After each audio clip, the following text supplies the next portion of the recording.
2 தீமோத்தேயுவின் புஸ்தகம் 4ஆம் அதிகாரம் 7ஆம் வசனம். 2 தீமோத்தேயுவின் புஸ்தகம் 4ஆம் அதிகாரம் 7ஆம் வசனம்.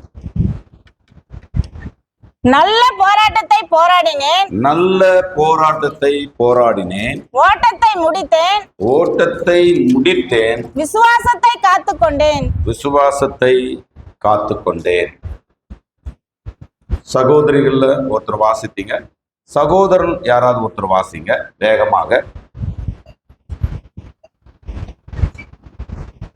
2 நல்ல போராட்டத்தை போராடினேன், ஓட்டத்தை முடித்தேன், விசுவாசத்தை காத்துக்கொண்டேன். பிரியமானவர்களே, தொடர்ச்சியாக நாம் தேவனுடைய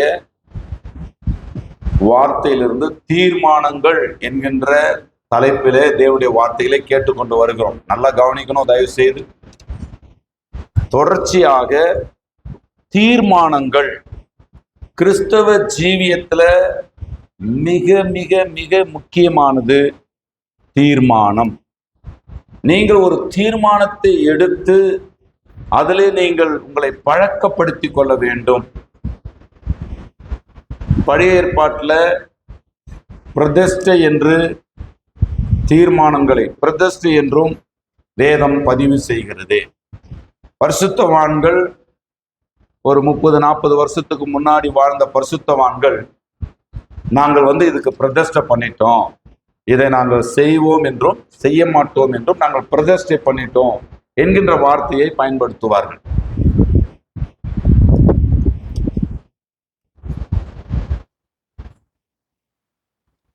அன்புக்குரியவரை நன்றாய் கவனியுங்கள். நீங்க ஒரு தீர்மானத்தை எடுத்தால்தான், பிதாவாகிய தேவன் ஒரு தீர்மானத்தை எடுத்தார், அந்த தீர்மானத்திற்கான விலைக்கிரயத்தை கொடுத்தார். கிறிஸ்துவானவர் ஒரு தீர்மானத்தை எடுத்து அதற்கான விலைக்கிரயத்தை கொடுத்தார். ஆவியானவர் ஒரு தீர்மானத்தை எடுத்து செயல்பட்டு கொண்டிருக்கிறார். நிறைய வேதாகமத்துல பாத்தீங்கன்னா பரிசுத்தவான்கள், அவர்களை நோக்கி மக்கள், யோவான் ஸ்நானகனை நோக்கி, நீ தீர்க்கதரிசியா, நீ மேசியாவா, நீ கிறிஸ்துவா? லீஸ்திரா பட்டணத்துல பவுலியம் பர்னபாவிய மக்கள் என்னன்னு கொண்டாடினாங்கன்னா, யூபிட்டர் என்றும் மெர்க்குரி என்றும் கொண்டாடினார்கள். அவர்களுடைய சிறப்பு வாய்ந்த தெய்வங்கள் அது. யூபிட்டர் என்றும் மெர்க்குரி என்றும் கொண்டாடினார்கள். கவனிக்கணும். ஆனா அவங்க என்னன்னு சொன்னாங்க, இங்க சாதாரண மனிதனே கடவுளாகணும்னு ஆசைப்படுறான். சாதாரண மனிதனே எப்படியாவது ஒரு விசேஷமா, I am not ordinary pastor.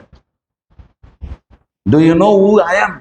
I am a extraordinary அப்படின்னு காட்டிக்க விரும்புறாங்க உலகத்துல. பாத்துக்கிறீங்களா? நான் ஆர்டினரிலாம் கிடையாது. ஒரு போதகரை சந்திக்க போயிருந்தேன். அப்போ அந்த போதகருடைய உடன் அந்த கூட இருக்கிறவர் சொல்றாரு, ஐயா 3 நாள் உபவாசம் போட்டு ஜெபிச்சீங்களா? ஏன் 3 நாள் உபவாசம் போட்டு ஜெபம் பண்ணணும்? நாங்க அருணாதர் கிட்ட போறதுக்கே உபவாசம் போட்டு ஜெபம் பண்றது இல்ல. ஹலோ, நாங்க பிதாவாகிய தேவனையே, பரலோக பிதாவே இயேசுவின் நாமத்துல கேட்ட பூட்டா, எங்களுக்கு யாருக்கு பூட்டுதோ இல்லையோ, இயேசுவின் நாமத்தை சொல்ற யாருக்குமே பரலோக கேட்டு பூட்டுறதே கிடையாது. ஆதலால் நாம் இரக்கத்தை பெறவும் ஏற்ற சமயத்தில் சகாயம் செய்யும் கிருபை அடைவோம் தைரியமாய். வசனம் தெரிஞ்சவங்களுக்கு பரலோக கதவு எப்பவுமே திறந்திருக்குது. நாங்க பிதா கிட்ட போறதுக்கே நாங்க உபவாசம் போறது இல்ல. ஏன்னா அப்படி செட் பண்ணி வச்சிருக்கிறாங்க. அப்பதான் ஜனங்க தங்கள் மேல ஒரு பயபக்தியோடு இருப்பார்களாம். எப்போ? அதாவது நாங்கள் ஐயா இப்போ பரலோகத்துல இருந்து இப்போ செவ்வாய் கிரகத்துக்கு டிராவல் ஆயிட்டு இருக்கிறாரு. செவ்வாய் கிரகத்துல இருந்து அவர் பூமிக்கு வர்றதுக்கு ஒரு 4 மணி நேரம் வெயிட் பண்றதா இருந்தா வெயிட் பண்ணி பார்த்துட்டு போங்க. அதையும் நம்புறதுக்கு ஒரு கூட்டம் இருக்குது. இயேசு நல்லவர். நல்லா கவனிங்க. வேதாகமத்திலிருந்து நீங்கள் தீர்மானங்களை நீங்கள் உறுதியாக நீங்கள் எடுக்காவிட்டால் உங்கள் ஆவிக்குரிய வாழ்க்கை உறுதியானதாக இருக்காது. உறுதியான தீர்மானம் எடுக்காதவர்களின் ஆவிக்குரிய வாழ்க்கை உறுதியாக இருக்காது. பேதுரு தன்னிடத்துல வந்த உடனே இயேசு கிறிஸ்து அவனை பார்த்து சொல்றாரு, நீ இனிமே நீ பேதுரு என்று அழைக்கப்படுவ, கேபா நீ பேதுரு என்று அழைக்கப்படுவ. ஏன்னா நீ நாணல் மாதிரி இருக்கிற, நான் உன்னை பாறையா மாத்துறேன். பெட்ரா என்கின்ற அந்த கிரேக்க வார்த்தையினுடைய தமிழ் தான் பேதுரு.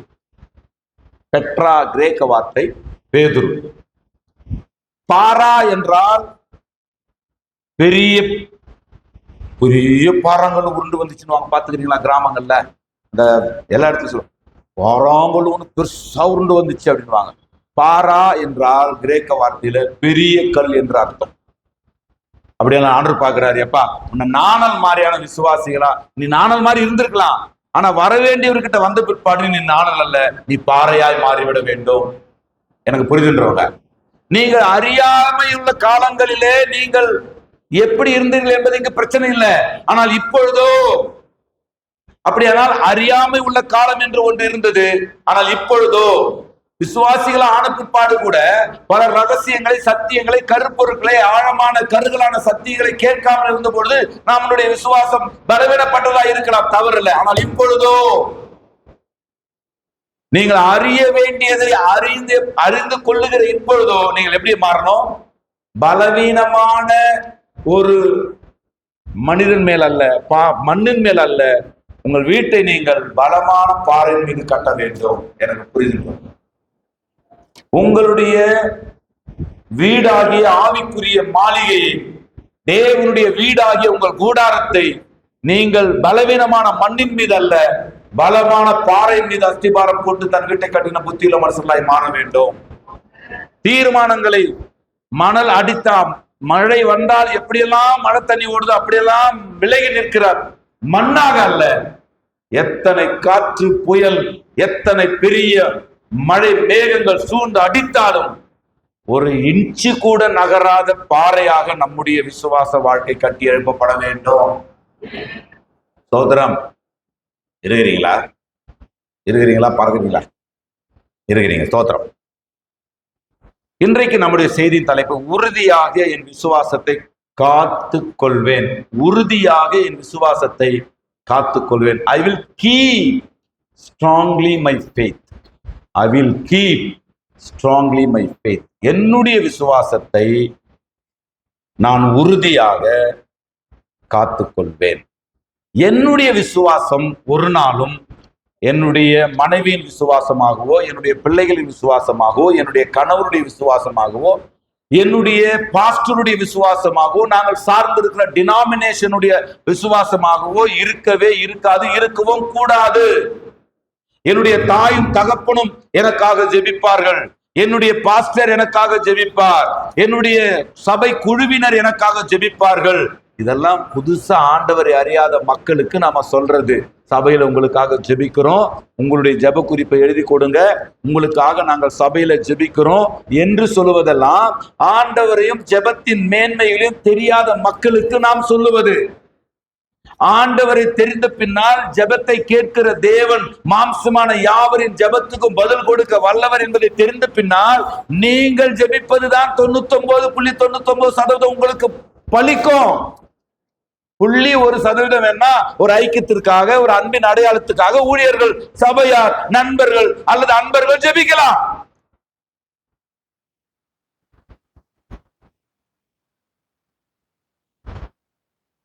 என்னுடைய விசுவாசம் எனக்கானது.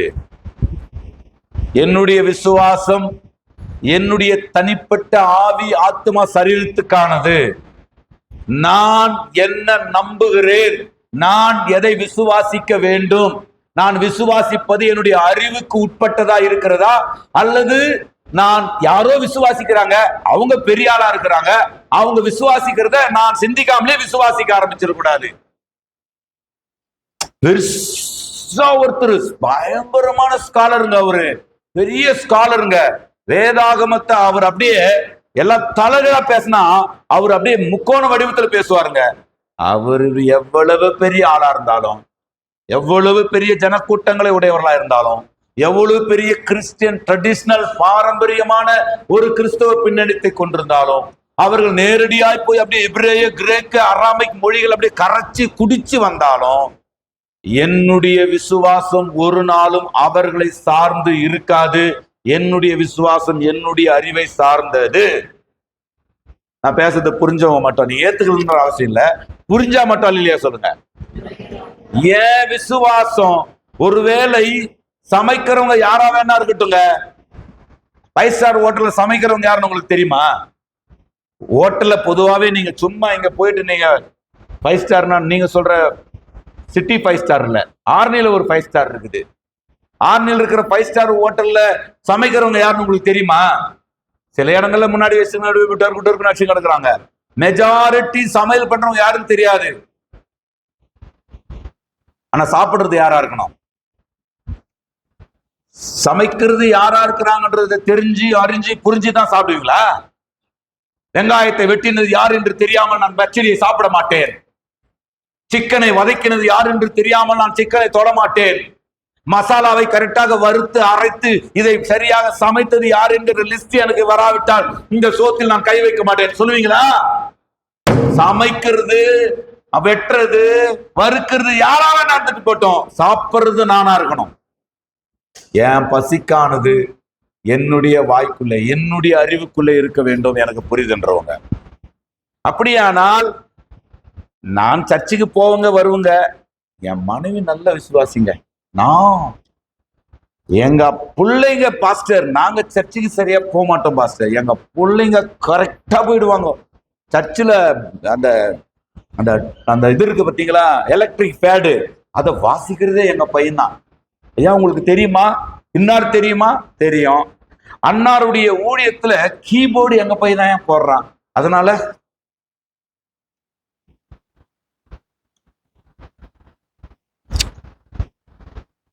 I will keep strongly my faith. என்னுடைய விசுவாசத்தை உறுதியாய் நான் காத்துக் கொள்ளுவேன். இப்போ வாசிங்க 2 தீமோத்தேயு 4:7. நல்ல போராட்டத்தை போராடினேன், ஓட்டத்தை முடித்தேன். நல்லா புரிந்து கொள்ளுங்க, நல்ல போராட்டத்தை போராடினேன், ஓட்டத்தை முடித்தேன், விசுவாசத்தை காத்துக்கொண்டேன். எது நல்ல போராட்டம்? விசுவாசத்தை காத்துக் கொள்வதுதான் நல்ல போராட்டம். நல்லா புரிந்து கொள்ளுங்க, பிசாசானவன் எதற்கு எதிராகத்தான் எப்பவுமே ஃபைட் பண்ணுவான், எதற்கு எதிராகத்தான் எப்பவுமே வேலை செய்வான். நல்லா புரிந்து கொள்ளணும், விசுவாசிகள் ஆகக்கூடாதுன்னு போராடுவான், விசுவாசிகள் ஆயிட்டா விசுவாசத்திலே நிக்க கூடாதுன்றதுக்காக போராடுவான். நீங்க யோசித்து பாருங்க, நீங்க ரட்சிக்கப்படுவது எத்தனை மக்களுக்கு இன்றைக்கு ரட்சிக்கப்பட ஆசை இருக்கிறது, ஆனால் அதற்கு தடைகள் இருக்கிறது. எத்தனையோ மக்களுக்கு இன்றைக்கு இந்த சத்தியங்கள் தெரியாததுனால ரட்சிக்கப்படாமல் இருக்கிறார்கள்.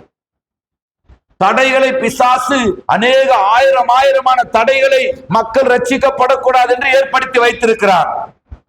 அவர்கள் தானாக தடையை ஏற்படுத்தல, ஒரு ஊருக்கே ஒருத்தர் எழும்பி, ஒரு 4 பேர் எழும்பி ஏதோ ஒரு இயக்கன்ற பேரை வச்சுக்கின்னு, எங்க ஊர்ல வந்து இந்த இயேசுவை சொல்லாதே, எங்கள் தெருவுல வந்து இந்த இயேசுவை சொல்லாதே, எங்களுடைய மஞ்சுநாத் நகர்ல வந்து இதை சொல்லாதே, கமலா நகர்ல வந்து இதை சொல்லாதே, அண்ணா நகர்ல சொல்லாதே, ஆவடியில சொல்லாதே சொல்றானா இல்லையா? யாரோ ஒருவன் எழும்பி, யாரோ ஒரு 4 பேர் எழும்பி, ஏதோ ஒரு இயக்கம் எழும்பி 50 பேருக்கு, 1000 பேருக்கு, 500 பேருக்கு, 1,00,000 பேருக்கு சொல்ல வேண்டிய சுவிசேஷத்தை தடுத்து கொண்டிருக்கிறான். இது விசுவாசத்துக்குள்ள வராம இருக்கிறதுக்காக தடுக்கிற வேலை. விசுவாசத்துக்குள்ள எல்லாம் வந்தாச்சு, அல்லேலூயா. விசுவாசிகள் ஆயிட்டோம். விசுவாசிகள் ஆயிட்டேன்றது கூட இல்லையே சொல்லக்கூடாது. ஏன் விசுவாசி ஆனமோன்னு யோசிக்கிறீங்களா? இல்ல விசுவாசி ஆனதுக்கு சந்தோஷமா நினைக்கிறீங்களா? கர்த்தருக்கு அதாவது அப்படியே தங்கத்தை அப்படியே உருக்கி உருக்கி உருக்கி உருக்கி உருக்கி உருக்கி உருக்கி உருக்கி மேல அது சுத்த பொன்னாக மாற்றுவதை போல உங்களை சபையில வச்சு அப்படியே அப்படியே அப்படியே உடைச்சி உடைச்சி உடைச்சி உடைச்சி நறுக்கி நறுக்கி நறுக்கி நறுக்கி அப்படியே ஏண்டா சபைக்கு வரோன்ற மாதிரி உங்களை உருவாக்கி அப்படி. அதான் வேற வழி இல்லை. சர்வீஸ் சென்டர்ல வந்துட்டு பாஸ்டர் நீங்க வண்டி விடுறீங்க, சர்வீஸ் சென்டர்காரங்கிட்ட போய் சார் மெதுவா தண்ணி அடிங்க சார்னுவீங்களா, போசா தண்ணி அடிக்கிறீங்களா? அங்க மட்டும் ஏமா போர்ஸா தண்ணி அடிக்க சொல்றீங்க? அவன் மெதுவா தண்ணி ஊத்தி கழுவுறான்னு வைங்களேன். சார் இப்படி கழுவுறத நான் என் வீட்லயே வச்சு கழுவிக்கணும். நான் சர்வீஸ் சென்டர் வர்றதுக்கே நான் கழுவுறதை விட பெட்டரா நீங்க கழுவி கொடுப்பீங்கன்றதுக்காக சர்வீஸ் சென்டர் கொண்டாடுறேன். ரொம்ப சார் அந்த பக்கம் சோப்பே போடல சார், அந்த பக்கம் கொஞ்சம் நேரம் வர மாதிரி சோப் போடுங்க சார், சொல்றீங்களா இல்லையா? இல்ல சொல்றோமா இல்லையா? வண்டி வச்சுக்கிறவங்க கார் வச்சுக்கிறவங்களாம் கார் எடுத்து விடும்போது என்ன பண்ணுவோம், கொஞ்சம் கண்ணாமண்ணான்னு இருக்கும் காரு, எடுக்கும் போது சுத்தி சுத்தி பார்ப்போம். அங்க சார் இங்க என்ன சார் கிளீன் பண்ணாம இருக்கிறீங்க, அவன் மறுபடியும் புஸ் புஸ்ன்னு ஒரு மாதிரி அடிப்பான். பாத்துக்கிறீங்களா? கண்ணாடி எல்லாம் சார் நான் எதிர்பார்க்குற மாதிரி கண்ணாடி கிளீன் ஆகல சார்ன்னு சொன்னா அவன் கண்ணாடிக்கு ஒரு கெமிக்கல் வச்சிருக்கான், அதை போட்டு அடிச்சுட்டு அதை தொடச்சு கொடுப்பான். நான் சொல்ல வர்றது புரியுதா உங்களுக்கு? தண்ணிய வேகமா அடிக்கிறீங்களா, அப்படியே மெதுவா அன்பு அடியாதலும் அப்படி அடிப்பீங்களா? இல்ல எப்படிமா அடிக்க விரும்புறீங்க? அப்படியே மெதுவா தண்ணி ஊத்தி நோகாம அந்த வண்டி அப்படி தேய்ச்சி அப்படியே பாதி அழுக்கு அப்படியே திருப்பி கொடுத்தா அப்படியே முழு பணத்தை கொடுத்துருவீங்களா? யாருக்கு முழு பணத்தை கொடுப்பீங்க? 80 ரூபாய் சார்னுவா, நல்லா கிளீனா இருந்தா எவ்வளவு கொடுத்துட்டு வருவீங்க? அன்பு பிரதர் சொல்லுங்க. 100 rupees கொடுத்துட்டு வருவீங்க. அடிக்கிற அடியிலதான் அற்புதங்கள் நடக்கணும். அப்படியே உருக்க உருக்க உருக்கத்தான் நீங்க விலையேற பெற்றவர்களா மாறுவீர்கள் என்ற உணர்வு வரணும். சர்வீஸ் சென்டருக்கு பேரு சண்டே சர்வீஸ். சர்வீஸ் என்றால் உங்கள் உள்ளான மனிதனை பலப்படுத்தி உங்கள் புறம்பான மனிதனை கிறிஸ்துவுக்கு நேராக்குவது. எனக்கு விலகுதுன்றவங்க. அப்படியானால் விசுவாசத்துக்கு எதிராகத்தான் பிசாசானவன் எப்பொழுதுமே பெரிய ஆயுதங்களை பயன்படுத்துவான். விசுவாசிகள் ஆகிற வரைக்கும் விசுவாசி ஆகக்கூடாதுன்னு போராடுவான். விசுவாசிகள் ஆன பிற்பாடு விசுவாசத்துக்காக நிற்க கூடாதுன்னு போராடுவான். 1 யோவான் 5ஆம் அதிகாரம் 4ஆம் வசனம் சொல்லுகிறது, தேவனால் பிறந்ததெல்லாம் உலகத்தை ஜெயிக்கும், நம்முடைய விசுவாசமே உலகத்தை ஜெயிக்கிற. சாத்தான் ஒன்றை அறிந்திருக்கிறான், விசுவாசத்தை இவர்கள் புரிந்து கொண்டால், விசுவாசத்தை இவர்கள் அறிந்து கொண்டால், விசுவாசத்தின் பாடங்களை இவர்கள் கற்றுக்கொண்டால் இவர்கள் வரக்கூடிய எல்லா உபத்திரவத்தையும் ஜெயிப்பார்கள். உலகத்தை ஜெயிப்பார்கள் என்றால் அர்த்தம் என்ன? உலகத்தில் வருகிற எல்லா நன்மை தீமைகளையும் விசுவாசத்தை கொண்டு நாம் ஜெயிப்போம். சிலர் ஆசீர்வாதங்களிலே விசுவாசத்தை விட்டுருவாங்க, சிலர் கஷ்டங்களிலே விசுவாசத்தை விட்டுருவாங்க, சிலர் உயர்வுகளிலே விசுவாசத்தை விட்டுருவாங்க, சிலர் தோல்வியிலே விசுவாசத்தை விட்டுருவாங்க. விசுவாசத்தை நீங்கள் பற்றி கொண்டிருப்பீர்களானால் உலகத்தில் வரக்கூடிய எந்த இன்ப துன்பங்களிலும், எந்த உயர்வு தாழ்வுகளிலும், எந்த சந்தோஷ சஞ்சலங்களிலும் உங்கள் விசுவாசம் உங்களை கைவிடாது. உங்கள் விசுவாசம் உலகத்தை ஜெயிக்கும் என்றால் உங்கள் உபத்திரவத்தையும் ஜெயிக்கும், உங்கள் பாடுகளை ஜெயிக்கும், உங்கள் வேதனைகளை ஜெயிக்கும், உங்கள் தோல்விகளை ஜெயிக்கும், உங்கள் பலவீனத்தை ஜெயிக்கும், உங்கள் சோர்வுகளை ஜெயிக்கும், உங்கள் அசட்டத்தனங்களை ஜெயிக்கும். விசுவாசம் என்கின்ற அந்த ஒன்று நீங்கள் உறுதியாய் பற்றி கொள்வீர்களானால் ஒரு நாளும் இந்த உலகம் உங்களை ஜெயிக்காது. மாறாக நீங்கள் விசுவாசத்தை கொண்டு உலகத்தை ஜெயிப்பீர்கள். நம்புறவங்க மட்டும். அதனால என்னவா, எப்படி போராடி இருப்பான்னு நினைக்கிறீங்க? இயேசு கிறிஸ்து சிலுவையில் தொங்குறாரு. பலமுறை உன்னதமான தேவகுமாரன் சொன்னானா இல்லையா? உன்னதமான தேவகுமாரன் இயேசுன்றது யாருக்கு தெரியும்? நல்லா யாருக்கு தெரியும்? இயேசு கிறிஸ்து உன்னதமான தேவகுமாரன் என்று ரொம்ப கிறிஸ்டல் கிளியரா யாருக்கு தெரியும்?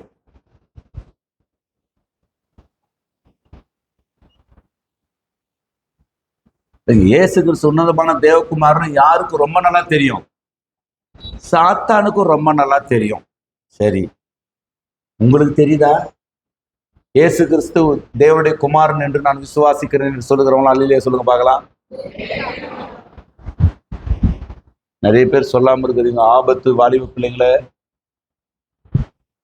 வெள்ள மாதிரி தெரியுதுங்களா உங்களுக்கு? வாரம் நானு வெள்ள மாதிரி தெரியுதுனா, ஹீரோ மாதிரி தெரியுதுனா, ஆல்மோஸ்ட் வாலி பிள்ளைங்களை பொறுத்த வரைக்கும் வில்லனா மாறிதான். ஐயா நிக்க முடியாது, ஆனா உங்களை சகிக்கவும் முடியலையா அப்படின்றீங்களா? இல்ல, பரலோக பாதை தெரிவா தெரியுது பாஸ்டர். நம்ம சார் 2 மோனிசா இருக்குது சபையில. சாமுங்க நிறைய, சங்கீதாங்க நிறைய, எஸ், நல்லவர். பாயிண்ட்டுக்கு வாங்க. இந்த விசுவாசத்தை நல்லா புரிந்து கொள்ளணும். நீங்கள் பற்றி கொள்ளக்கூடாது என்பதுல ரொம்ப கண்ணுங்கருத்துமா யார் இருப்பான்? ஏன்னா இந்த நல்லா புரிந்து கொள்ளணும். விசுவாசத்தை கொண்டு நீங்கள் பரலோகம் போயிடலான்றது யாருக்கு தெரியும்? யாருக்கு தெரியும்? சாத்தானுக்கு நல்லா தெரியும். அவனுடைய நோக்கம் நீங்க ஆண்டவரை ஏற்றுக்கொள்ள கூடாது, வேற வழி இல்லை. இப்பெல்லாம் ஆண்டவரை ஏற்றுக்கொள்றோம். ஆனா விசுவாசத்திலே தனித்துவமா நீங்க நிக்க கூடாது. உங்கள் விசுவாசம் உங்கள் தனித்துவமானதா இருக்கக்கூடாது. கும்பலா சேர்ந்து படிச்சுடுப்பா, தனியா புரிஞ்சுக்காத. நல்லா புரிஞ்சுக்கலாம். கும்பலா சேர்ந்து படிச்சுடு. கும்பல் ஆராதிப்போம், கும்பல்ல பைபிள் படிப்போம், கும்பல்ல ஹல்லேலூயா நமம், கும்பல்ல அப்படியே ஓடுவோம், ஓடியாந்துருவோம், கும்பல்ல சர்ச்சுக்கு போயிடுவோம். தனியா எடுத்து எடை போட்டீங்கன்னா தங்கமா தகரமா.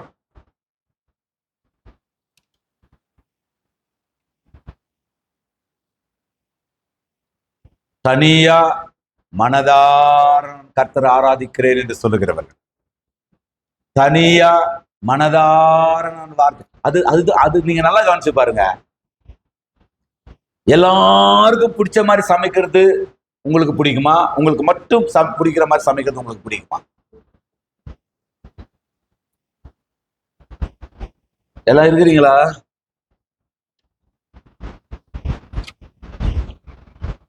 ஒரு கார்ல 28 பேர் ஏறிக்கிட்டு போறது பிடிக்குமா? நீங்க உங்க குடும்பத்தார் மட்டும் போறது பிடிக்குமா? சும்மா கேக்குறேங்க. 6 பேர் போற கார்ல 9 பேர், 10 பேர், 15 பேர், 30 பேர் ஏறிக்கணும், மூச்சு கூட விட முடியாம போறது உங்களுக்கு பிடிக்குமா? ஹாயா உட்கார்ந்து போறது பிடிக்குமா? நான் பேசுறது விளங்குதா? நான் பேசுறது புரியுதா புரியலையா? உங்களுடைய விசுவாசம் கும்பல்ல இருந்து வரக்கூடாது பிரதர். கும்பல்ல இருந்து வரவே கூடாது. குடும்பத்திலிருந்து வரக்கூடாது. உங்க விசுவாசம் உங்க சபையிலிருந்து வரக்கூடாது. விக்கிறது வித்த இடம் யாரா வேணா இருக்கலாம். காய்கறி போயிட்டு காசு கொடுத்து வாங்கி வந்துட்டீங்க குடும்பமா, அல்லேலூயா, வாங்கி வந்துட்டீங்களா? வாங்கி பக்கத்துல வச்சுட்டு வந்துட்டீங்களா? வீடு வரைக்கும் எடுத்து வந்தீங்களா? இந்த செய்தியை இங்க எங்கன்னா வச்சுட்டு போயிடலாமா? வீடு வரைக்கும் எடுத்து போலாமா? வீடு வரைக்கும் எடுத்து போயிட்டு சமைச்சிங்க. சமைச்சவங்க மட்டும் சாப்பிட்டாங்களா இல்ல எல்லாருமே சாப்பிட்டீங்களா? தனித்தனியா இந்த வார்த்தைகளை நாம கேட்டது என்ன? இதை சிந்திக்கணும். நீங்க நன்மையானவைகளை நீங்க சிந்திக்காவிட்டால் தேவையில்லாதது உங்க மண்டல வந்து உட்கார்ந்து பேயாட்டம் ஆட ஆரம்பிச்சிடும். புரியுது? வெளிச்சத்துல நீங்க இல்லைன்னா இருட்டு நீங்க வர சொல்லவே தேவையில்லை, அது வந்து செட்டில் ஆயிடும்.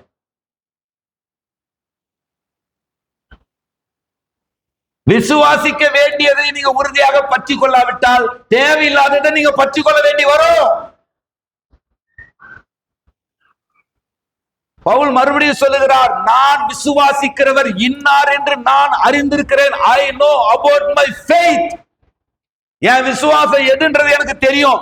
உங்க விசுவாசத்தை உலகம் ஜெயிக்க கூடாது, மாறாக விசுவாசத்தை எடுத்து நீங்கள் உலகத்தை ஜெயித்து விட வேண்டும். எத்தனை சோதனை, எத்தனை பாடுகள், எத்தனை அவமானம், எத்தனை எதிர்ப்பு, எத்தனை நிந்தை, எத்தனை ஏமாற்றங்கள், எத்தனை குற்றச்சாட்டுகள், எத்தனை அபாண்டங்கள் எங்கள் மீது நம் மீது சுமத்தப்பட்டாலும் ஒன்றை நீங்கள் புரிந்து கொள்ளுங்க, நான் என் விசுவாசத்தை விட போறது இல்லை.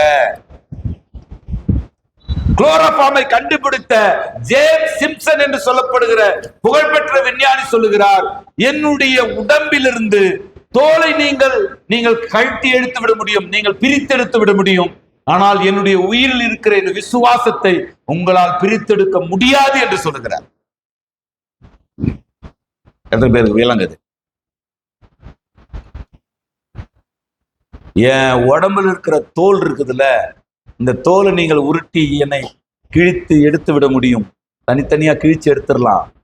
ஆனா என் உயிரில் இருக்கக்கூடிய கிறிஸ்துவின் மீதான என்னுடைய விசுவாசத்தை உங்களால் எடுத்து விட முடியாது என்று சொல்லுகிறார். பவுல் சொல்லுகிறார், நல்ல போராட்டத்தை போராடினேன். நான் ஒவ்வொரு நாளும் போராட வேண்டியது மனைவியோடு அல்ல, கணவனோடு அல்ல, பிள்ளைகளோடு அல்ல, ஐயா, பிசாசு கூட கூட போராடக்கூடாது, விசுவாசத்தை காத்து கொள்ள போராடணும்.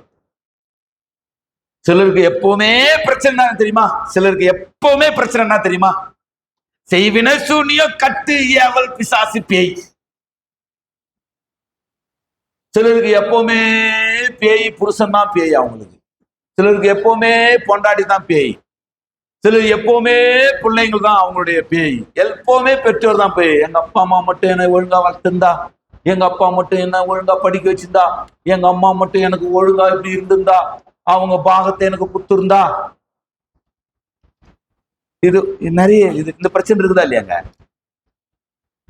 அவங்களுக்கு எப்பவுமே அவங்க தோத்ததுக்கு காரணம் யாரு? நான் இப்படி இருக்கிறதுக்கு காரணம் நான் இல்லை சார், எங்க அண்ணன் சார். நான் இப்படி தோத்து போனதுக்கு காரணம் நான் கிடையாது. எங்க அக்காவை நல்லா படிக்க வச்சாங்க, என்னை கொண்டு போய் கவர்மெண்ட் ஸ்கூல்ல போட்டாங்க சார். காலத்துக்கும் யார் மேலதான் பழிய போட்டுங்கிறது? யாரோ ஒருத்தர் மேல பழிய போட்டுன்னே இருக்குது. பொதுவா மனுஷ புத்தி, எனக்கு அந்த புத்தி உண்டு. ஆனா ஒன்றை நன்றா புரிந்து கொள்ளணும், பிசாசு அதுல போடுறது இல்ல. மெயின் காரியத்துல நம்ம கவனத்தை ஆப்சென்ட் பண்ணிட்டு துக்கடா காரியத்துக்கு நம்முடைய மைண்ட் அப்படியே ஃப்ரெஷ்ஷா வச்சிருது. அப்படியே நான் பேசுறது புரியுதுங்களா? மேடை நாகரிகம் தெரியாதவன, ப்ராப்பர் பாசஸ் தியாலஜி படிச்சுட்டு வந்தவனா. ஆனா என்ன மாதிரி பேசினா உங்களுக்கு புரியுமோ அந்த மாதிரி, எனக்கு என்ன தெரியும், எனக்கு என்ன புரியுதுன்றது எனக்கு தேவையில்லாதது. என் மூலமாக உங்களுக்கு என்ன புரியணுமோ அதை புரிய வைக்க போராடுகிறேன். புரிஞ்சவங்க மட்டும் யோசித்து பாருங்க. உங்களை பிசாசு நீங்கள் போராட வேண்டிய மெயினான காரியத்துல உங்க மனதை குருடாக்கி வச்சுட்டு, ஒண்ணுத்துக்கும் உதவாத ஒரு காற்றடிச்சா, ஒரு வெயில் வந்தா மறைந்து போகிற ஒரு தண்ணீர் பட்ட உடைக்காக போராட வச்சுங்கிறான். ஒன்றுமில்லாத ஒரு காணல் நீருக்காக போராட வச்சுங்கிறான். ஓ, இந்த இலக்குக்காக, அந்த இலக்குக்காக, இந்த டார்கெட், இந்த ப்ராஜெக்ட், ஒன்னும் கிடையாது, ஒண்ணுமே கிடையாது. நீங்க என்ன போராடினாலும் அங்க போய் நின்னீங்கன்னா உங்களுக்கு முன்னாடி 4 பேர் இருப்பான். நல்லா சிந்திக்கணும். நாம போராட வேண்டியது இம்மைக்கானதுக்காக அல்ல. நாம போராட வேண்டியது இம்மைக்கான மனிதர்களோடு அல்ல. எபேசியர் 6:12 சொல்லுகிறது, ஏனென்றால் மாம்சத்தோடும் இரத்தத்தோடும் அல்ல, துரைத்தனங்களோடும் அதிகாரங்களோடும் இப்பிரபஞ்சத்தின் அந்தகார லோகாதிபதிகளோடும் வான மண்டலங்கள் உள்ள பொல்லாத ஆவிகளின் சேனைகளோடு நமக்கு போராட்டம் உண்டு. என்ன போராட்டம்? வான மண்டலத்தின் ஆவிகளுடைய போராட்டம் என்ன? பவுல் அப்போஸ்தலன் சொல்லுகிறார், நான் போராடி கொண்டே இருந்தேன், விசுவாசத்தில் நல்ல போராட்டத்தை போராடு, நித்திய ஜீவனை பற்றிக்கொள், இதற்காகவே நீ அழைக்கப்பட்டிருக்கிறாய். உங்கள் விசுவாசத்தை தற்பரிசோதனை பண்ணுங்க. நீங்கள் இயேசுவை ஏற்றுக்கொண்ட பொழுது இயேசுவின் மீது இருந்த விசுவாசத்தின் அளவில கூடி இருக்குதா, அல்லது அங்கே இருக்கிறீங்களா, அல்லது குறைஞ்சு இருக்குதா? ஹலோ, நீங்கள் இந்த சத்தியத்தை ஏற்றுக்கொள்ளும் பொழுது உங்களுடைய அதிகாலை ஜெபம், உங்களுடைய வேத வாசிப்பு, உங்களுடைய சபை கூடுதல், உங்களுடைய ஊழிய ஒத்துழைப்பு, உங்களுடைய ஈகைத்தன்மை, உங்களுடைய கொடுக்கும் தன்மைகள் எப்படி இருந்தது, இப்ப எப்படி இருக்குது? இருந்தா பாஸ்டர் கொடுக்க மாட்டோம், இருந்து கொடுக்கறது இல்லை, இருக்கிறது வந்து கொடுக்கறது. நான் சில நேரங்களில் உட்காந்து யோசிப்பேன், நம்ம இவ்வளவு கொடுக்குறோமே, என்னடா உனக்கு வருமானம் வருது? என்னைய நான் கேட்பேன், டேய், ஒரு முறை பில்லி சொன்னா, ஞாபகம் இருக்குதான்னு தெரியல, அப்பா குடும்பத்தை தவிர மற்றவங்க எல்லாருக்கும் கொடுப்பாருமா. ஞாபகம் இருக்குதாம்மா? இந்த வார்த்தை ஞாபகம் இருக்குதா? நம்மளதான் ஒரு மாதிரியான வேர்டு சொன்னா, நம்மளதாம்மா அப்பா வந்துட்டு இது மாதிரி எடுக்க விடுவாரு, மற்றவங்களுக்கெல்லாம் அப்பா நல்லா தான் செய்வாரு. ஏசு நல்லவர். நமக்கு வர்றதுல இருந்து, அதாவது இருக்கிறதுல இருந்து கொடுக்கறது இல்ல, என்ன இருக்குதோ அதை கொடுத்துடுறது. நம்ம டப்பா காலியா கிடக்குதே பாஸ்டர், சாரி பார்த்து விதவி கிட்ட எலியா கேட்கிறாரு, எம்மா என்னம்மா இருக்குது? ஒரு புடி மாவும் ஒரு கலசத்து எண்ணெய் தான் இருக்குது, அதுல நாங்க அதை 2 சின்ன அடை சுட்டு, ஒன்னு நான் பையனும், ஒன்னு என் பையனை சாப்பிட்டு, ஒன்னு நானும், ஒன்னு என் பையனை சாப்பிட்டு வாழ போறோம்னு சொல்லல, சாவ போறோம். அது எனக்கு ஒண்ணாந்து 2 ஒன்னா சேர்த்து 1 சுட்டு கொண்டா. சிரிக்கூடாது முடியாது. 2 சின்ன அடைய மொத்தமா சேர்த்து 1 சுட்டுங்க கொண்டா. சரி, அந்த அம்மா நல்ல அம்மா போடுது, சாப்பிட்டு சாவறதுக்குன்னா ஒரு ஊழியக்காரனுக்கு அது குத்துட்டு நிம்மதியா போலாமே அப்படின்னு சொல்லிட்டு சேர்த்து வச்சிருக்கிறது எல்லாம் கொண்டாந்து இந்த அம்மா கொடுக்குறீங்க. ஏசு நல்லவர். ஆனா அப்புறம் போயிட்டு கலசத்துல உள்ளதுல போய் கைய வச்சா என்ன அர்த்தம்? நடக்குது என்னங்க, பஞ்சகாலம் தீரும் மட்டும் அவளும் அவள் பிள்ளையும் அவள் வீட்டாரும் சாப்பாடு இருக்குதுன்னு தெரிஞ்ச உடனே சொந்தக்காரங்களாம் வந்துட்டான். பட்டினி அதாவது தேவை என்றால் ஜாதி பார்க்க மாட்டான். மக்கள் பார்த்துக்கிறீங்களா? தேவை என்றால் கெத்து காட்ட மாட்டான். யாருமே தேவை ஏற்பட்டால் யாருமே கெத்து காட்ட மாட்டாங்க, யாருமே ஜாதி பார்க்க மாட்டாங்க. எல்லாரும் சாதாரண எல்லாரும் வந்துருவாங்க. கர்த்தர் ஆசீர்வதிக்கட்டும். அப்படியானால் அன்புக்குரிய தேவ பிள்ளைகளே, விசுவாசத்தின் ஆரம்பத்தில் நாம் கொண்டிருந்த ஆனந்த பாக்கியம் எங்கே? கலாத்தியர் 4ஆம் அதிகாரம் 15-16. கலாத்தியர் 4:15-16.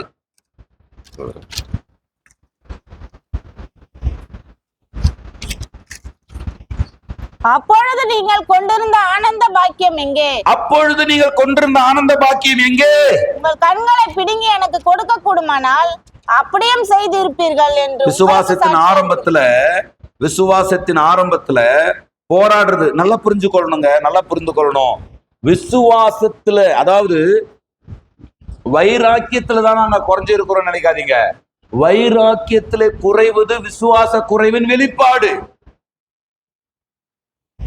வைராக்கியத்தில் நீங்கள் குறைந்திருப்பது, விசுவாசம் ஆரோக்கியமா இருந்தால் உங்கள் வைராக்கியம் குறையாது. விசுவாசம் மாத்திரமே ஆரோக்கியமா இருந்தால் உங்களுடைய சந்தோஷத்தை, உங்கள் உலகத்தை எடுக்கவே முடியாது.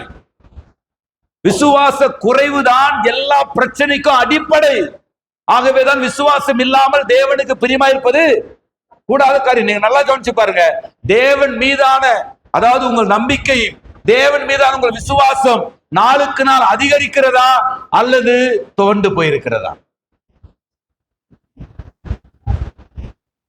என்ன சம்பவங்கள் நடந்தாலும், என்ன இன்பத் துன்பங்கள் என்னை சுற்றி இருந்தாலும், என்ன உயர்வு தாழ்வுகளை நான் சந்தித்தாலும், என்னுடைய விசுவாசமானது வளர்ந்து கொண்டிருக்கிறதா அல்லது ஆரோக்கியமா இருக்கிறதா அல்லது துவண்டு போயிருக்கிறதா? விசுவாசத்தை காத்துக் கொள்வதால் நீதியின் கிரீடம் இருக்கிறது. விசுவாசத்தை காத்துக்கொண்ட அது இதனால எனக்கு என்ன வைக்கப்பட்டிருக்குதா? நீதியின் கிரீடம் வைக்கப்பட்டிருக்கிறது. ஆரம்பத்திலே கொண்ட நம்பிக்கை, எபிரேயர் 3:14 சொல்றாரு. ஆரம்பத்திலே கொண்ட நம்பிக்கையை முடிவு பரியந்தம் வாசிங்க. 3:14, எபிரேயர் 3:14 வாசிங்க. நாம ஆரம்பத்திலே கொண்ட நம்பிக்கையை முடிவு பரியந்தம் உறுதியாய் பற்றி கொண்டிருப்போமாகில், ஆரம்பத்தில் கொண்ட நம்பிக்கையை முடிவு பரியந்தம் உறுதியாய் பற்றி கொண்டிருப்போமாகில் கிறிஸ்துவனிடத்தில் பங்குள்ளவர்களாய் இருப்போம். அப்படி விசுவாசம் உறுதியானதா அல்லது சூழ்நிலைக்கு ஏற்ற மாதிரி காத்தடிக்கிற மக்கமெல்லாம் அசையக்கூடியதா?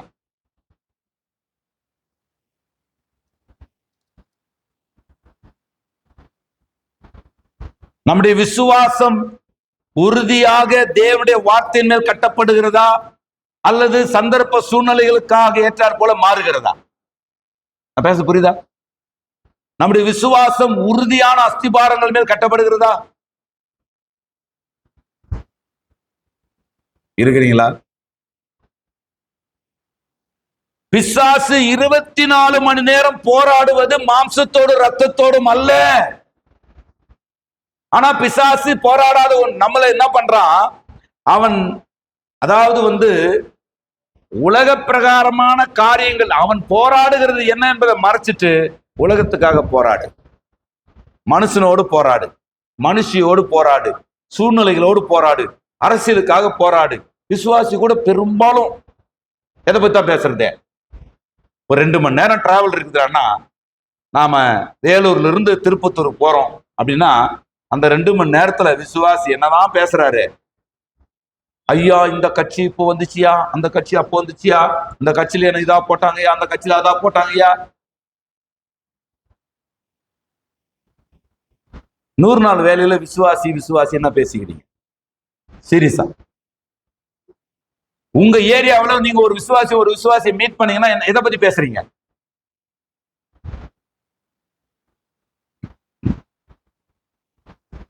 நான் பேசுறது விளங்குதுங்களா? ஒரு விசுவாசி மீட் பண்றீங்க, ஒரு குடும்பத்துல போய் உட்காடுறீங்க. Praise Lord brother, praise Lord sister, என்னத்தை பத்தி பேசுறீங்க? அந்த நிலம், இந்த வீடு 6 அடி வந்துட்டா, 3/4 அடி போயிட்டா, கால் சவர் நகை வாங்கினா கொடுக்காம போயிட்டா, அவளா விசுவாசியா? ஐயா கிட்ட சொல்றேன், ஆச்சா போச்சா. எப்போதும் மாம்சத்தோடும் ரத்தத்தோடும் போராடுகிறது. பிசாசு பார்த்தான், கரெக்ட், இப்படியே உன் வாழ்க்கை கடந்து போகட்டும், இது சரியில்லை, அது சரியில்லை, அது சரியில்லை, இது சரியில்லை, இது சரியில்லை, அது சரியில்லை.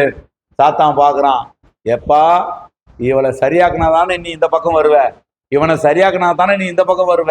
இந்த பிள்ளைங்களை சரியில்லாத பலவீனமானவர்களை ஏற்படுத்தி பலமான பக்கத்தை மறைப்பது, பலவீனமான அமைப்புகளுக்குள்ள நம்மை சிக்க வைத்து பலமான போராட்டத்தை கோட்டை விடுவது, பலவீனமான மனிதனுக்கு முக்கியத்துவத்தை கொடுத்து பலமான தேவராஜ்யத்தை இழப்பது, பலவீனமான மனுஷிக்கு, பலவீனமான தேவைகளுக்கு, பலவீனமான உலக அமைப்புக்கு முக்கியத்துவத்தை கொடுத்து தேவன் எதற்காக நம்ம இந்த பூமியில போராட சொல்லுகிறாரோ அந்த போராட்டத்தை மறப்பது, மழுங்கடிப்பது.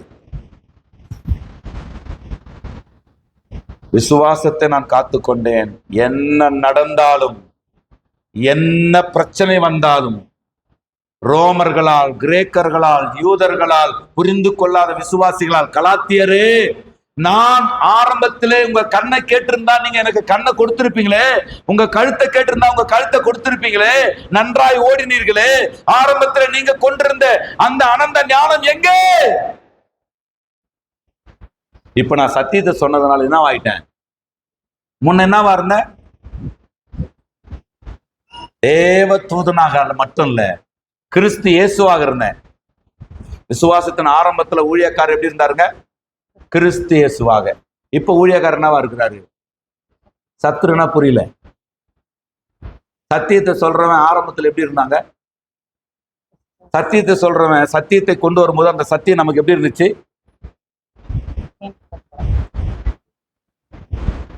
தேனிட்ட பணியாரம் போல இருந்துச்சு. இப்ப எப்படி இருக்குது? விளக்கெண்ண மாதிரி இருக்குது. ஒலிவு என்ன மாதிரி இருந்துச்சா? நிறைய வசனங்கள் இருக்குது. அடுத்த வாரம் இந்த தலைப்பிலேயே தொடர்றேன். சிந்திங்க. ஆரம்பத்தில் கொண்ட நம்பிக்கையை செக் பண்ணுங்க இன்னைக்கு தயவு செய்து. தம்பி, உங்க வாழ்க்கையில, சகோதரன், உங்க வாழ்க்கையில நான் ஒரு நாள்ல எப்படி ஜெபிச்சேன்னு தெரியுமா? ஆவிக்குரிய வாழ்க்கையில பழைய ஏற்பாடு, ஆவிக்குரிய வாழ்க்கையில பழைய காரியங்கள் ஒரு நாளும் பழந்துருத்திகளில் புது திராட்சரசத்தை வார்த்து வைக்க கூடாது. கிழிஞ்சு போய் கந்தலான சட்டையை கல்யாணத்துக்கு போட்டு போவீங்களா? போட்டு கழட்டி ஃபிட் ஆகாம அல்லது பழசாகி கிழிஞ்சு போய் இப்ப காலையும் கையிலையும் போட்டு துடைக்கிறதுக்காக வச்சுங்கிற ஒரு சட்டையை கல்யாணத்துக்கு போட்டு போவீங்களா? ஏன் ஒரு காலத்துல நான் அது ரேமண்ட்ஸ்ல வாங்கினேன், பீட்டர் இங்கிலாந்துல வாங்கினேன், வேன்முசன்ல வாங்கினேன், பிலிப் லூயிஸ்ல வாங்கினேன்னு சொல்றது கறிக்கந்தி ஆயிட்டு பிற்பாடு அதை தூக்கி மாட்டீங்கன்னு. சார், இது ஒரு காலத்துல என்னுடைய ஃபேவரட் சட்டை சார் சொல்லிட்டு கல்யாணத்துக்கு போவீங்களா? அடுத்த மாசம் என் நண்பர்கள் எல்லாம் சேர்ந்து நாங்க ஊட்டிக்கு போறோம். கத்துருக்கு. என்கிட்ட நல்ல சரியான துணிகள் இல்லைன்னு சொன்னேன். ஒரு குடும்பம் அந்த துணி பொறுப்பு எடுத்துச்சு. அப்ப நான் யோசித்தேன், துணியெல்லாம் நல்லா தைக்கணும் அப்படின்னு. டெய்லர் தான் நல்லா தைக்கிற டெய்லர் யாருன்னா கிடைப்பாங்களான்னு தெரியல. ஊட்டிக்கு போறதுக்கே நாம புது துணி எடுக்கிறோமே, இருக்கிற வெள்ளையை போட்டு போக முடியாது. ஃப்ரெண்டுங்களாம் மத்தியிலும் கூட வெள்ளை எப்ப பார்த்தாலும் இந்த வெள்ளை துணி போட்டு வந்து ஜாலியா டூருக்கு போறது கூட வெள்ளை துணி போட்டு வருவேன்னு அவங்க திடீர்னு கூடான்றதுக்காக கொஞ்சம் சட்டையை மட்டும் வெள்ளையா போட்டுக்கலாம், பேண்ட்டை கொஞ்சம் கருப்பாவோ அல்லது வேற ஏதாவது கலர்ல போட்டுக்கலாம்னு தோணுதே, புதுசா எடுக்கணும்னு தோணுதே. ஊட்டிக்கு போறதுக்கு நீங்க போய்ங்கிறது ஊட்டியா? எங்க போய்ங்கிறீங்க? ஒரு நாள் ஊட்டி, ஒரு நாள் பாஸ்டிங் பிரேயரு. கோயம்புத்தூர்ல தான் மீட்டிங்கு. கோயம்புத்தூர்ல இருந்து 60 கிலோமீட்டர் தான் ஊட்டியா. 60-70 கிலோமீட்டர் சொன்னாங்க. எவ்வளவு தூரம் வந்துட்டோமே, ஒரு நாள்ல மட்டும் ப்ரேயர் பண்ணிட்டு கெட் டுகெதர் வேணாம்ப்பா, அவ்வளவு தூரம் வந்துட்டோம், எல்லாரும் சேர்ந்து கொஞ்சம் அப்படி போயிட்டு வந்துடலாம், ஒரு 1000 ரூபாய் செலவான ஆகட்டும்னு சொல்லி அப்புறம் எல்லாரும் கலந்து பேசி 30 வருஷத்துக்கு முன்னாடி படிச்ச ஃப்ரெண்டுகள்லாம் ஒன்னா சேர்றோம். 2000 சேர்ந்தோம். அதோட மறுபடியும் 2026 சேர்றோம். வருஷம் சேரணும்னு யோசித்தோம். 6 வருஷத்துக்கு அப்புறமா தான் சேர்றோம். எஸ் நல்லவர். சிந்திங்கள கொஞ்சம். எஸ் நல்லவர். நம்முடைய விசுவாசத்தை பழைய கந்த மாதிரி ஆகி போயிருக்கிற அந்த விசுவாசத்தை எடுத்து மறுபடியும் அப்ளை பண்ணக்கூடாது. உங்க விசுவாசம் உண்மையா சொல்லுங்க, பாதிப்பே இல்லாமல் உங்கள் விசுவாச பயணங்கள் தொடர்ந்து கொண்டிருக்கிறதா அல்லது விசுவாசத்துக்கு தடையாக சில காரியங்களை எல்லாம் உங்க வாழ்க்கையில ஏற்பட்டிருக்கிறதா, ஏற்படுத்தி வச்சிருக்கிறீங்களா? என் விசுவாச ட்ரெயின் எந்த தடையும் இல்லாம போயிட்டு இருக்குது. எந்த தடைகளையும் வைத்தாலும் நான் அதை நிக்க மாட்டேன், தாண்டி போவேன்னு சொல்ற மனநிலை உங்களுக்கு இருக்குதா? அல்லது இது நடந்துட்டா அதுக்கப்புறம் நான் கடவுளுக்கு பிரியமாயிடுறேன், இது நடந்துட்டா நான் கரெக்டா சர்ச்சுக்கு வந்துடுறேன், இது நடந்துட்டா நான் ஒழுங்கா பைபிள் படிக்கிறேன், இது நடந்துட்டா நான் கரெக்டா ஜெபம் பண்ணிடுறேன், இது நடந்துட்டா நான் ஊழியத்தை செய்யறேன் அப்படின்ற மாதிரியான தடைகளை, ஸ்பீட் பிரேக்குங்களை ஏற்படுத்தி வச்சிருக்கிறீங்களா? நான் பேசுறது விளங்குதுங்களா? இதுல இருந்து நான் கரெக்டா செயல்பட ஆரம்பிச்சிடறேன், இதுக்கப்புறமா நீங்க அப்படி இதுக்கப்புறம்னு ஒண்ணு நீங்க யோசித்தீங்கன்னா 50 வருஷம் கூட நீங்க அதை கரெக்ட் பண்ணவே முடியாதுங்க. 2008 கிரிக்கெட் பார்க்க கூடாதுன்னு நான் ஒரு யோசனைக்கு வந்தேன். ஆனா அது பாவமான்னு தெரியல. ஆனா இன்னைக்கு வரைக்கும் கிரிக்கெட் பார்க்கறத 100க்கு 100 நான் நிறுத்த முடியல. நான் பேசுறது புரிஞ்சுங்களா? கிரிக்கெட் ஒன்றும் பாவம் இல்லை, ஆனா என்னுடைய நேரத்தை அது வீணாக்குது. இப்ப எந்த லெவலுக்கு வந்துட்டுனா 4 மணி நேரம் உட்கார்ந்து பார்க்கற அனுபவத்துல இருந்து 1 மணி நேரம். ஒரு சில கட்டங்கள்ல நம்முடைய முக்கியமான வேலைகளுக்கே போகாதபடிக்கு இந்த அற்பமான காரியங்கள்லாம் நம்மளை கண்ட்ரோல் பண்ணிடும். பாத்துக்கிறீங்களா? ஆபீஸ 2020 பாக்குறதுக்கு ஆபீஸ் இல்லையே விடுறவனா இருக்கிறான்.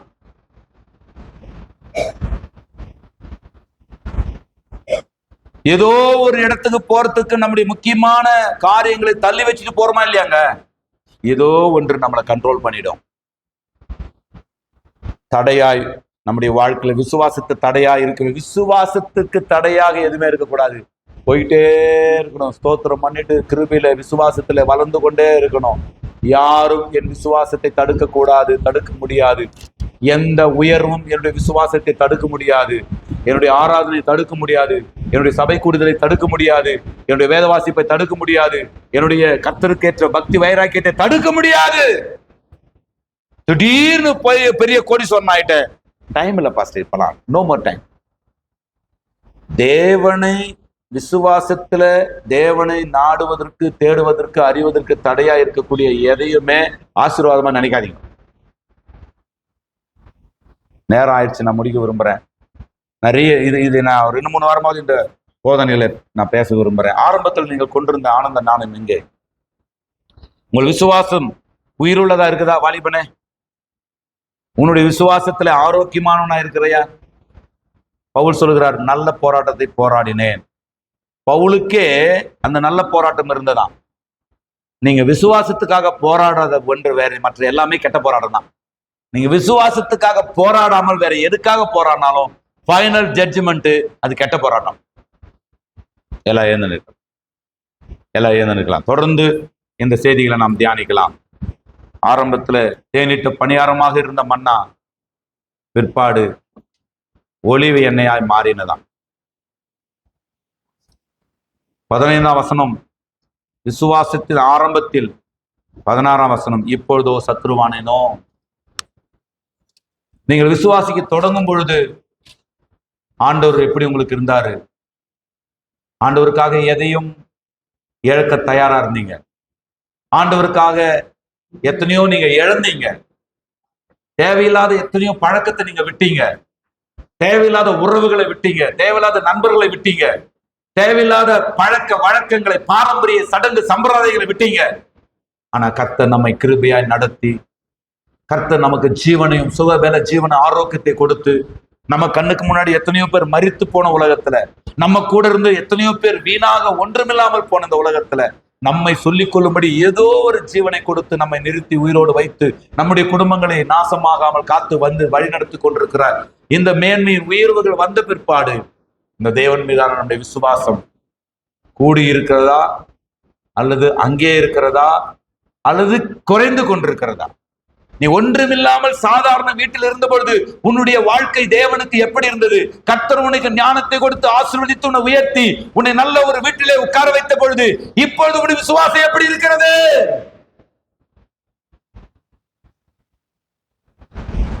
பலவீன சரீரத்தை கொண்டவனாய் இருந்த பொழுது, பார்க்க அவலட்சணமாய் இருந்த பொழுது, ஒன்றுக்கு உதவாதவன் என்று உலகம் உன்னை சாதாரணமா நினைத்த பொழுது நீ ஆண்டவரை எவ்வளவு வைராக்கியத்தோடு நம்பினாய், தேடினாய், பற்றி கொண்டிருந்தாய். உன்னை கர்த்தர் மேன்மைப்படுத்தி, உன்னை ஒரு அழகுபடுத்தி, உன்னை ஒழுங்குபடுத்தி எந்த ஜனத்துக்கு முன்பாக நீ வெக்கப்பட்டாயோ அங்கே கர்த்தர் உன்னை மேன்மைப்படுத்தும் பொழுது இந்த ஆண்டவர் மேலே உன்னுடைய விசுவாசம் எப்படிப்பட்டதா இருக்கிறது? விசுவாசத்தை பற்றி கொண்டிருக்கிறேனா அல்லது விசுவாசிக்காத காரியங்களுக்காக போராடி கொண்டிருக்கிறேனா? விசுவாசிக்கிற காரியத்துக்காக போராடி கொண்டிருக்கிறேனா? பவுல் சொல்லுகிறார், நல்ல போராட்டம் என்பது விசுவாசத்துக்காக போராடுவது. நல்ல போராட்டத்தின் முடிவு என்பது அந்த விசுவாசத்தை காத்துக்கொள்வது.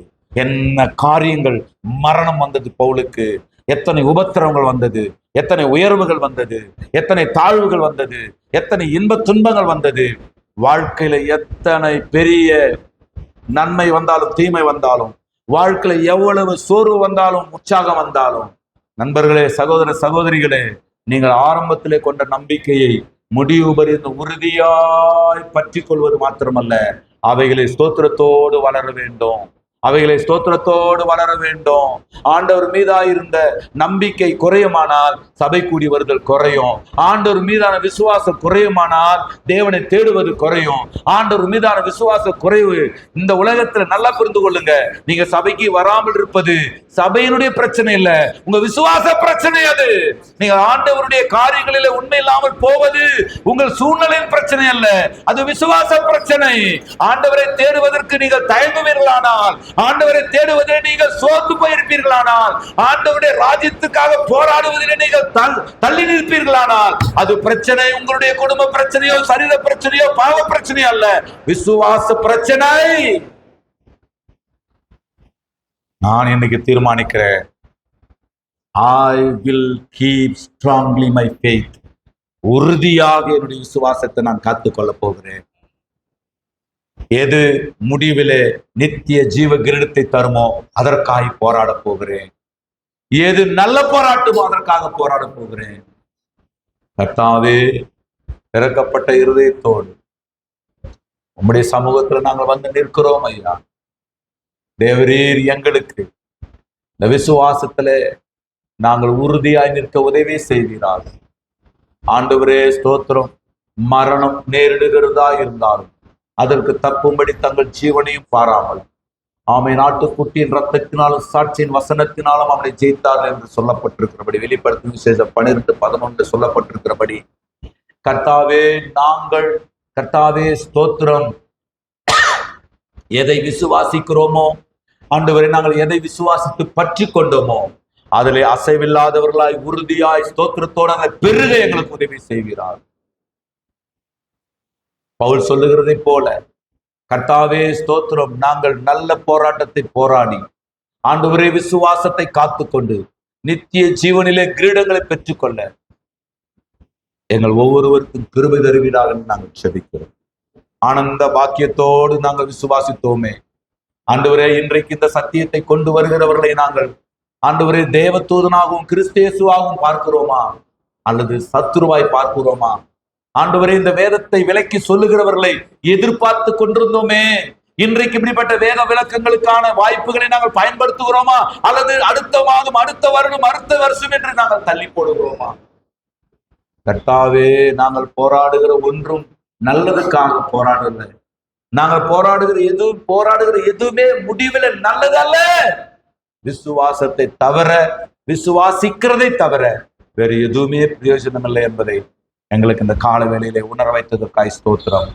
தொடர்ந்து எங்களோடு ஆவியானவர் இடைபடுவீராக. வருகிற வாரங்களிலும் இந்த வார்த்தைகளை இன்னும் ஆழமாய் அர்த்தமாய் பேசுவதற்கு அடியனுக்கு உதவி செய்வீராக. ஆண்டவரே, இதை சரியாய் விளங்கிக் கொள்ள முடிய ஜனங்களுடைய இருதயங்களை, லீடியாருடைய இருதயங்களை திறந்தருளுவீராக. நாமத்தை மகிமைப்படுத்தும், நாமத்தை உயர்த்தி கொடு, தாழ்த்தி ஒப்பு கொடுத்து ஆரணி அள்ளி அந்த ஆராதனையில் ஒப்பு கொடுத்து ஸ்தோத்திரித்து தாழ்மையோடு ஜெபித்தோம். ஜெபங்களை கேட்டு ஜீவனுள்ள நல்ல பிதாவே. எல்லாரும் சேர்ந்து சொல்லலாமா? சத்தமா? நான் ஆத்துமாவே, சத்தமா, என் ஆத்துமாவே கர்த்தரை ஸ்தோத்திரி, சகல உபகாரத்தையும் மறந்தார். ஆமே. நம்முடைய கர்த்தராய் இருக்கிற இயேசு கிறிஸ்துவினுடைய கிருபையும் பிதாவாகிய தேவனுடைய அன்பும் பரிசுத்த ஆவியானவருடைய அந்யோன்ய ஐக்கியம் வழிநடத்துதலும் சமாதானமும் நம் அனைவரோடும் சகல பரிசுத்தவான்களோடும் என்றென்றைக்கு தங்கியிருப்பதாக. அல்லேலூயா, அல்லேலூயா, அல்லேலூயா. கர்த்தர் உங்களை ஆசீர்வதிப்பாராக. ஒருவர் வாழ்த்திக் கொள்ளுங்கள். கர்த்தர் உங்களை ஆசீர்வதிப்பாராக.